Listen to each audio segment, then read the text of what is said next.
اور لیاری میں منہدم ہونے والی عمارت کے متاثرین کا بتانا ہے کہ اپنی پوری جمع پونجی لگا کر بیٹھے تھے۔ مالک نے نوٹس تو دے دیا تھا لیکن کہاں جاتے؟ اگر مالک ہماری داد رسی کرتا یا کوئی نعم البدل دیا جاتا تو یہ سانحہ پیش نہیں آتا۔ بات کرتے ہیں ہمارے نمائندے ملک جنید سے جو اس وقت متاثرین کے ہمراہ موجود ہیں۔ جنید بتائیے کیا کہنا ہے ان کا؟ جی بالکل، گزشتہ روز لیاری کے علاقے بغدادی میں ایک افسوسناک واقعہ رونما ہوا تھا۔ صبح سویرے ایک 5 منزلہ عمارت زمیں بوس ہو گئی تھی۔ اس عمارت میں جو ہے وہ کئی لوگ اس عمارت میں جو ہے وہ لقمہ اجل بنے تھے۔ اس وقت بھی جو ریسکیو کا عمل ہے وہ جاری ہے، تاہم ریسکیو کام کی جانب سے 19 افراد کی جو لاشیں ہیں اس ملبے تلے سے نکال لی گئی ہے۔ اس وقت بھی جو ہے وہ عیدی سرد خانے میں 14 لاشیں جو ہے وہ موجود ہیں۔ ان کے جو اس وقت لواحقین ہیں وہ عیدی سرد خانے کے باہر ہی موجود ہیں۔ ہم ان جاں بحق ہونے والے افراد کے اس وقت اہل خانہ سے بات کرنے کی کوشش کرتے ہیں۔ میرے ساتھ ایک شخص موجود ہے، مجھے بتائیے گا سر، انتہائی افسوسناک واقعہ ہے، کتنے لوگ آپ کے جو ہے اس واقعے میں جاں بحق ہوئے ہیں؟ تقریباً میں تو یہ سمجھتا ہوں کہ فیملی جو ہے وہ جاں بحق ہو چکی ہے۔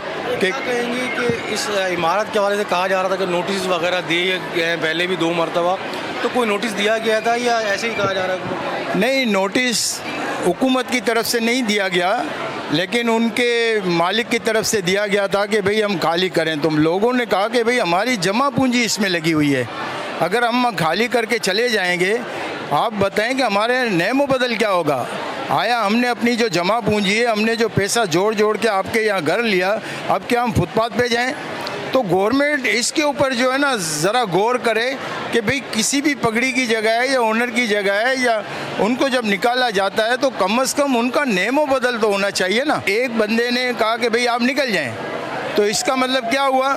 وہ چلے جائیں، جمع پونجی سب زمین پر اس کی ہو جائے، تمام ملبہ اس کا ہو جائے، کروڑ پتی ہو بن جائے۔ جس بندے نے ان کو کروڑ پتی بنایا وہ پھر فٹ پاتھ پہ آ جائے۔ اگر یہ بر وقت پیسے دے دیتے، بر وقت اس کا ازالہ ہو جاتا تو آج یہ اتنا بڑا سانحہ نہیں ہوتا۔ اس سانحہ کا ذمہ دار آپ لوگ کس کو سمجھتے ہیں؟ ہم مالک کو ہی سمجھتے ہیں، مالک مکان کو ہی، ان کی وجہ سے یہ بڑا سانحہ ہوا۔ میں تو کہتا ہوں کہ یہ ایک بلڈنگ نہیں ہے، ہماری کمیونٹی ایسی بہت سی بلڈنگوں میں رہائش پذیر ہیں جن کو ابھی سے بھی کہا جاتا ہے کہ آپ نکل جائیں، لیکن حکومت سے ہم تو یہی مطالبہ کرتے ہیں کہ بھئی اس کا ازالہ اسی صورت میں ہے کہ جو جہاں رہتا ہے اس کا نعم و بدل یہی ہے کہ آپ ان کو نکالتے ہو، اس کو پیسے دے دو۔ بالکل، اس وقت جو ہے وہ متاثرین ہمارے ساتھ موجود ہیں، ان کی جانب سے کہا جا رہا ہے کہ بلڈنگ کے مالک کے لالچ کے باعث یہ اتنا بڑا سانحہ آج رونما ہوا ہے۔ اس مالک کے خلاف جو ہے وہ قانونی کارروائی ہونی چاہیے۔ اس کے ساتھ ساتھ میں آپ کو بتاتا چلوں کہ اس بلڈنگ میں رہائش پذیر افراد کی جو اکثریت تھی وہ اقلیتی برادری سے تعلق رکھنے والے افراد کی تھی۔